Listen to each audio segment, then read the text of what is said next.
वाग्यज्ञेन कल्पताम्।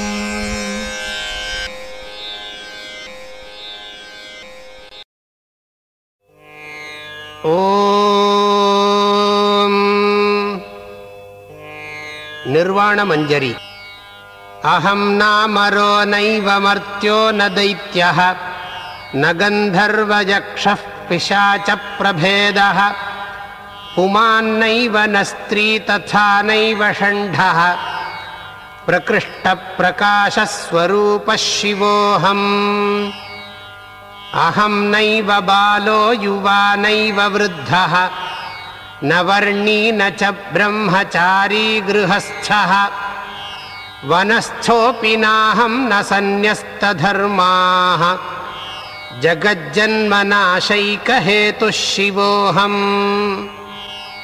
अहं नैव मेयस्थिरो भूतमायः तथैवेक्षितुं मां पृथङ् नास्त्युपायः समाश्लिष्टकायत्रयोऽप्यद्वितीयः सदातीन्द्रियः सर्वरूपः शिवोऽहम्। अहं नैव मन्ता न गन्ता न वक्ता न कर्ता न भोक्ता न मुक्ताश्रमस्थः यथाहं मनोवृत्तिभेदस्वरूपः तथा सर्ववृत्तिप्रदीपः शिवोऽहम्। न मे लोकयात्रा प्रवाह प्रवृत्तिः न मे बन्धबुद्ध्या दुरीहा निवृत्तिः प्रवृत्तिर्निवृत्त्यास्य चित्तस्य वृत्तिः यतस्त्वन्वहं तत्स्वरूपः शिवोऽहम्। निदानं यदज्ञानकार्यस्य कार्यं विना यस्य सत्त्वं स्वतो नैव भाति यदाद्यन्तमध्यान्तरालान्तरालप्रकाशात्मकं स्यात् तदेवाहमस्मि। यतोऽहं न बुद्धिर्न मे कार्यसिद्धिः यतो नाहमङ्गं न मे लिङ्गभङ्गः हृदाकाशवर्ती गताङ्गत्रयार्तिः सदा सच्चिदानन्दमूर्तिः शिवोऽहम्। यदासीद्विलासाद्विकारो जगद्यत् विकाराश्रयो नाद्वितीयत्वतः स्यात् मनोबुद्धिचित्ताहमाकारवृत्तिप्रवृत्तिर्यतः स्यात् तदेवाहमस्मि।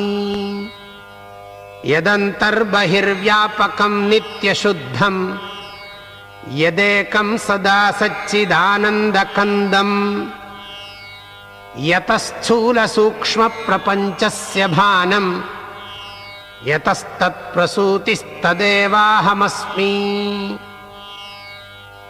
यदर्केन्दुविद्युत्प्रभाजालमाला विलासास्पदं यत्स्वभेदादिशून्यम् समस्तं जगद्यस्य पादात्मकं स्यात् यतः शक्तिभानं तदेवाहमस्मि। यतः कालमृत्युर्बिभेति प्रकामं यतश्चित्तबुद्धीन्द्रियाणां विलासः हरिब्रह्मरुद्रेन्द्रचन्द्रादिनाम प्रकाशो यतः स्यात् तदेवाहमस्मि। यदाकाशवत्सर्वगं शान्तरूपं परं ज्योतिराकारशून्यं वरेण्यम् यदाद्यन्तशून्यं परं शङ्कराख्यं यदन्तर्विभाव्यं तदेवाहमस्मि। यदन्तर्विभाव्यं तदेवाहमस्मि। ओ